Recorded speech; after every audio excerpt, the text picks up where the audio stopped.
Okay, ഇപ്പം ഞാൻ ഈ വീഡിയോ ചെയ്യുന്നതിൻ്റെ മെയിൻ കാരണം എന്ന് വെച്ച് കഴിഞ്ഞാൽ I M feeling like I should thank the audience. Audience എന്ന് വെച്ച് കഴിഞ്ഞാൽ ഞാൻ ഡയസറെ രണ്ടാമത് കാണാൻ പോയി. ഓക്കെ, വിത്ത് ഫാമിലിയാണ് രണ്ടാമത് കാണാൻ പോയത്. ആദ്യമേ ഫ്രണ്ട്സിൻ്റെ കൂടെ ഒത്തിരി പോയത്. രണ്ട് പ്രാവശ്യവും എനിക്ക് കിഡിലെ ഓഡിയൻസ് ആയിരുന്നു എൻ്റെ കൂടെ മൂവി കണ്ടത്. ഇത് പറയാൻ കാരണം ഇപ്പം കൂടുതലായിട്ട് കണ്ടുവരുന്നുണ്ട്. കൂടുതലായിട്ട് ആൾക്കാർ പറയുന്നു, എന്താ പറയുക, ഇത് എന്താ പറയുക, ആൾക്കാർ റിപ്പോർട്ട് ചെയ്യുന്നു കൂടുതലായി ഡയസിനെ കാണാൻ വരുന്നവർ സൗണ്ട് ഉണ്ടാക്കുന്നു, മറ്റതാണ് മറിച്ചതാണ്, ബഹളമാണ്, എനിക്ക് മൂവി കാണാൻ പറ്റിയില്ല, ആസ്വാദനം നഷ്ടപ്പെട്ടു എന്നൊക്കെ പറയുന്നെങ്കിലും ഞാൻ രണ്ട് പ്രാവശ്യം പോയപ്പോഴും എൻ്റെ ഭാഗ്യമാണെന്ന് അറിയത്തില്ല, ഓഡിയൻസ് കിട്ടില്ലായിരുന്നു. കിട്ടില്ല എന്ന് പറയാൻ കാരണം, ഞാൻ ആദ്യമേ കാണാൻ പോയത് ആറ്റിങ്ങൽ ഗംഗയിലാണ്. ഫസ്റ്റ് ഡേ ഫസ്റ്റ് ഷോ, അതായത് നൈറ്റ് 9:30 പ്രീമിയർ ഷോ ആണ് കാണാൻ പോയത്.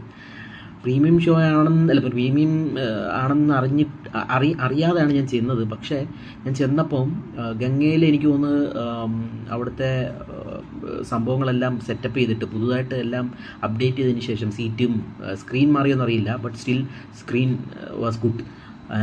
അത് കഴിഞ്ഞതിന് ശേഷം ആദ്യമായിട്ടുള്ള ഷോ ഇതായിരുന്നു.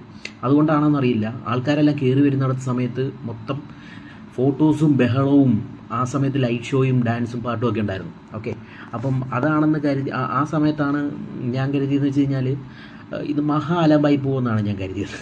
കാരണം എനിക്ക് അതിന് മുമ്പ് എക്സ്പീരിയൻസ് ഉണ്ട്. കോഞ്ചറിങ് കാണാൻ പോയിട്ട് എനിക്ക് ദേഷ്യം വന്നിട്ട് ഇറങ്ങി പോന്നിട്ടുണ്ട്.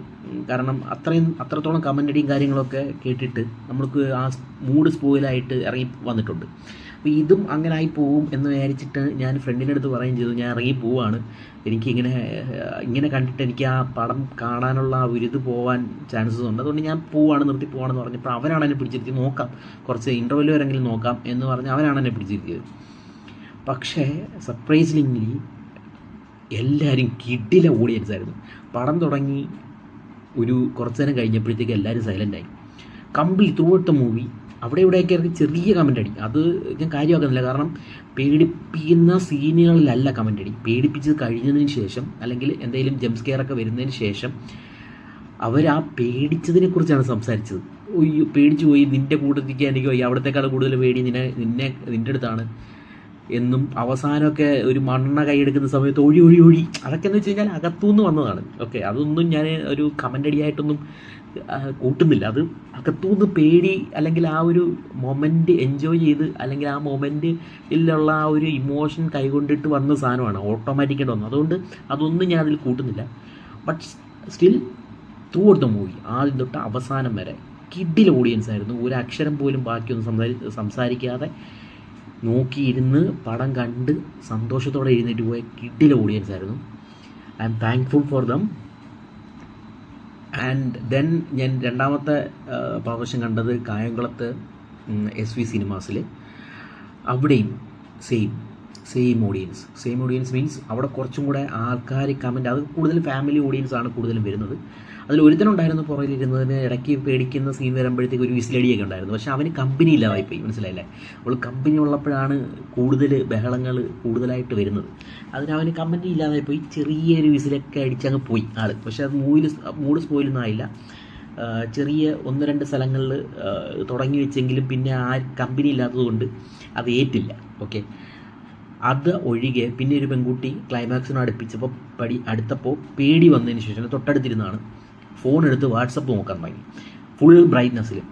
അതിൻ്റെ പ്രോബ്ലം എന്താണെന്ന് വെച്ച് കഴിഞ്ഞാൽ മേ ബി അത് നിങ്ങൾക്കൊരു വലിയ ബിഗ് ഡീലായിരിക്കില്ല. പക്ഷെ ഒരു ഫാമിലി ഒരു തിയേറ്ററിലേക്ക് വന്ന് പടം കാണണമെങ്കിൽ, ഒരു വീക്കെൻഡ് വന്ന് പടം കാണുമ്പോൾ അവർക്ക് ചിലവാകുന്ന തുക ഒന്ന് ആലോചിച്ച് നോക്കണം. ഒരാൾക്ക് 200 രൂപ അറ്റ്ലീസ്റ്റ് മിനിമം ടിക്കറ്റ് ചാർജ് ആവും. അങ്ങനെ നോക്കുകയാണെങ്കിൽ 4 പേരടങ്ങുന്ന ഒരു ഫാമിലിക്ക് 800 രൂപയാവും. ഓക്കെ, അതുകൂടാതെ സമയം, അതുവരെയുള്ള മെനക്കേട്, പിന്നെ വെളിയിൽ നിന്ന് ഫുഡ് കഴിക്കുകയാണെങ്കിൽ അങ്ങനെ, അകത്തുനിന്ന് പോപ്കോൺ കഴിക്കുകയാണെങ്കിൽ അങ്ങനെ അത്രത്തോളം ഒരു 1000-1500 രൂപ മുടക്കിയിട്ടാണ് ഒരു ഫാമിലി നല്ലൊരു സിനിമാനുഭവം കിട്ടാനായിട്ട് വരുന്നത്. ഈവൻ ഇത് ഫാമിലിക്ക് മാത്രമല്ല, ബാക്കിയുള്ളവർക്ക് ബാച്ചിലേഴ്സിനോ അല്ലെങ്കിൽ സിംഗിൾസോ അല്ലെങ്കിൽ അല്ലാതെ വരുന്നവർക്ക് മാത്രമല്ല ഇത് പറയുന്നത്. ഇത് ഫാമിലിക്കും ബാധകമാണ്. കുറച്ച് പേര് അധികം ഒരാളൊരു തിയേറ്ററിൽ പടം കാണാൻ വരുന്നെങ്കിൽ മിനിമം ഒരു 400 to 500 റുപ്പീസ് ചിലവുണ്ട്. ഓക്കെ, നല്ലൊരു തിയേറ്ററിൽ പടം കാണുന്നതിന്.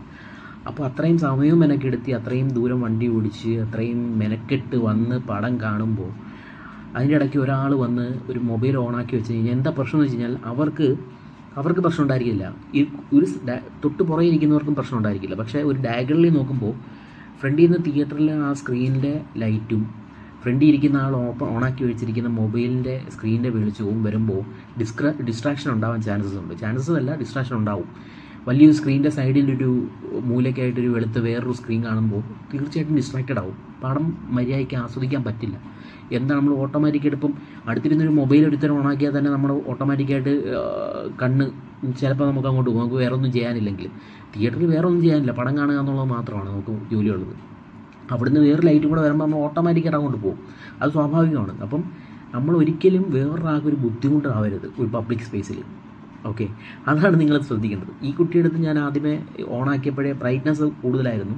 ഓണാക്കിയപ്പോഴേ ഞാൻ പറഞ്ഞു, ഒരു 10 സെക്കൻഡ് കഴിഞ്ഞപ്പോൾ ഞാൻ പറഞ്ഞു ബ്രൈറ്റ്നസ് എങ്കിലും അറ്റ്ലീസ്റ്റ് കുറച്ച് നോക്കാൻ പറഞ്ഞു. അത് കേട്ട ഉടനെ പുള്ളിക്കാരി ലോക്ക്ഡാക്കി പോക്കറ്റിലേക്ക് ഫോൺ മാറ്റി.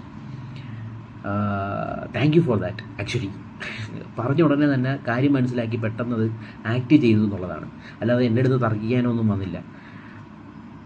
അത് വലിയൊരു കാര്യമാണ്. അതുപോലെ തന്നെ നിങ്ങൾ ഈ ശ്രദ്ധിക്കണം, ഞാൻ ഈ പറഞ്ഞ കാര്യം നിങ്ങൾ ശ്രദ്ധിക്കേണ്ട കാര്യമാണ്. ഇത്രയും പേരുമായിട്ട് നമ്മളൊരു ഫാമിലി ആയിട്ടൊക്കെ വരുന്ന സമയത്ത്, അല്ലെങ്കിൽ ഒരു സിനിമ ആസ്വദിക്കാൻ വരുന്ന സമയത്ത് പല എന്താ പറയുക, നമ്മൾ എൻജോയ് ചെയ്യാനാണ്, ആ ഇമോഷൻ അല്ലെങ്കിൽ ആ ഒരു എന്താണ് ആ സിനിമ കൊണ്ട് ഉദ്ദേശിക്കുന്നത് അത് നമ്മൾ ആസ്വദിക്കാനാണ് വരുന്നത്. ആ സമയത്ത് ഇങ്ങനെയുള്ള ഡിസ്ട്രാക്ഷൻസ് പബ്ലിക് സ്പേസസിൽ എവിടെ ഇരുന്നാലും, സിനിമ കാണാനാണെങ്കിലും എവിടെ ഇരുന്നാലും നിങ്ങൾ അങ്ങനെ ഡിസ്ട്രാക്ഷന് ഒരു അലമ്പുണ്ടാക്കരുത്. പബ്ലിക് സ്പേസിലിരുന്നൊരു ബാക്കിയുള്ളവർക്ക് ബുദ്ധിമുട്ടുണ്ടാക്കരുത് എന്നാണ് എനിക്ക് പറയാനുള്ളത്. ഓക്കെ, അപ്പോൾ ഞാൻ പറഞ്ഞു വന്നതെന്ന് വെച്ച് കഴിഞ്ഞാൽ ഈ 2 കേസസ് അല്ലാതെ SV സിനിമാസിലും പൂർണ്ണമായിട്ടും എനിക്ക് എൻജോയ് ചെയ്യാൻ പറ്റി പടം. ഞാൻ അതുകൊണ്ട് തന്നെ പല ഓൺലൈൻ ഇപ്പം നോക്കുമ്പോൾ ശ്രദ്ധിക്കുമ്പോൾ കാണുന്നതെന്ന് വെച്ച് കഴിഞ്ഞാൽ പലർക്കും എൻജോയ് ചെയ്യാൻ പറ്റിയില്ല, കൂകരുത് എങ്ങനെയൊക്കെ പറയുന്നുണ്ടെങ്കിൽ പോലും എനിക്ക് 2 ഇടത്തും നല്ല അനുഭവം വരുന്നുണ്ടാകുന്നു. അത് ഒരു പരിധി വരെ തിയേറ്ററിൻ്റെ മാത്രമല്ല, തിയേറ്റർ ഓഡിയൻസിൻ്റെ മാത്രമല്ല, സിനിമയുടെയും കൂടാണ് എന്നാണ് എനിക്ക് പറയാനുള്ളത്. എന്ന് വെച്ച് കഴിഞ്ഞാൽ ഡയറക്ടർ അത്രയും ബ്രില്യൻ്റായിട്ട്, അല്ലെങ്കിൽ മ്യൂസിക് ഡയറക്ടർ മ്യൂസിക് സൗണ്ട് ചെയ്ത ആൾ ഇത്രയും ബ്രില്യൻ്റായിട്ട് ചെയ്തുകൊണ്ടാണ് നമ്മൾ വിത്തിൻ സെക്കൻഡ്സ് മൂവിയിലേക്ക് ഇന്നാവുന്നത്. ഇന്നായി കഴിഞ്ഞ് കഴിഞ്ഞാൽ നമുക്ക് ഒരു പരിധി വരെ നമുക്ക് അത് വിട്ട് പുറത്തു പോകാൻ പറ്റില്ല, അത്രയും ലോക്ക്ഡായി പോകും. അതിനുശേഷം അതുകൊണ്ടാണ് നമുക്ക് കൂടുതൽ ഓഡിയൻസ് മിണ്ടാതിരിക്കുന്നത്. ഓക്കെ, അത്രയും ഇൻവോൾവ് ആയിട്ട് കാണാൻ കഴിഞ്ഞതിൻ്റെ മെയിൻ കാരണം എന്ന് വെച്ച് കഴിഞ്ഞാൽ ഓഡിയൻസിൻ്റെ മാത്രമല്ല ഡയറക്ടറിൻ്റെ ബില്യൻസും കൂടാണ്. അത്രയും കിടിലമായിട്ട് പടം ചെയ്തു വെച്ചതുകൊണ്ടാണ്. എന്നിട്ടും ചില അലവലാദികൾ വന്നിട്ട് ബഹളം ഉണ്ടാക്കുന്നുണ്ടെങ്കിൽ, വെള്ളം അടിച്ചിട്ടോ അല്ലെങ്കിൽ വാട്ടെവർ ദ റീസൺ വന്ന് ബഹളം ഉണ്ടാക്കുന്നുണ്ടെങ്കിൽ അത് തീർച്ചയായിട്ടും കാരണം നോക്കി 2 പൊട്ടിയിൽ കിട്ടാത്തതിൻ്റെ പ്രശ്നമാണ്. അതല്ലാതെ വേറെ ഒന്നും എനിക്കിതിനെക്കുറിച്ച് പറയാനില്ല. പടം നല്ല എൻഗേജിങ് ആണ്. OTT കണ്ടതിന് ശേഷം എനിക്ക് പേടിയായില്ല എന്ന് പറഞ്ഞിട്ട് കാര്യമില്ല. ഫസ്റ്റ് ഓഫ് ഓൾ ഇത് പേടി ആക്കാനുള്ളൊരു പടമല്ല. എന്താണോ ക്യാരക്ടർ ഫീൽ ചെയ്യുന്നത്, ആ ഫീൽ ചെയ്യുന്ന ഇമോഷൻ നമ്മളിലേക്ക് എത്തിക്കാൻ വേണ്ടി ക്രിയേറ്റ് ചെയ്തൊരു പടമാണ്. ഓക്കെ, ആ രീതിയിലാണ് എൻ്റെ സൗണ്ട് ഡിസൈൻ, മേക്കിംഗ് എല്ലാം. അപ്പോൾ അത്രയും ഇൻവോൾവ് ആയിട്ട് പ്രേക്ഷകരെ കൊണ്ടുപോകുന്നൊരു പടത്തിൻ്റെ ഇടയ്ക്ക് ഇങ്ങനെ വന്ന് ബഹളം വെക്കുന്നവന്മാരോട് എനിക്കൊന്നും പറയാനില്ല. എൻ്റെ പരമാവധി പുച്ഛവും അതിൻ്റെ കൂട്ടത്തിൽ ഒരു പ്രത്യേകതരം നമസ്കാരവും മാത്രമേ എനിക്ക് പറയാനുള്ളൂ. അതിൽ കൂടുതൽ, ഈ നമസ്കാരത്തിൽ കൂടുതൽ എനിക്ക് യാതൊരു തരത്തിലുള്ള കാര്യങ്ങളും എനിക്ക് അവരോട് പറയാനില്ല. എത്രയും പെട്ടെന്ന് തിയേറ്ററിൽ തന്നെ വന്ന് നിങ്ങൾ കാണാൻ ശ്രമിക്കുക. നല്ല ഓഡിയൻസിന് കൂടെ കാണാൻ പറ്റിയ നിങ്ങളുടെ ഭാഗ്യം. എനിക്കത് പറയാനുള്ളൂ. ഓക്കെ, എന്നാൽ ബൈ, അടുത്തൊരു വീഡിയോയിൽ കാണാം. ഓക്കെ ഗൈസ്, വേറൊരു കാര്യം പറയാൻ മറന്നുപോയി.